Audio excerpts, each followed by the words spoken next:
You ask Tiger to solve. This deals with linear equations with one unknown. The final result is x equals 42. Let's solve it step by step. Simplify the expression. Group the coefficients. Convert the integer into a fraction. Combine the fractions. Combine the numerators. Isolate the x. Multiply both sides by inverse fraction 6 over -1.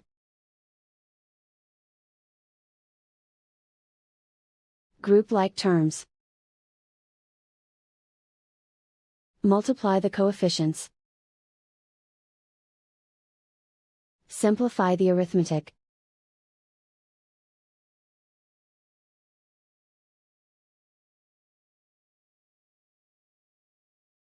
And so the final result is x equals 42.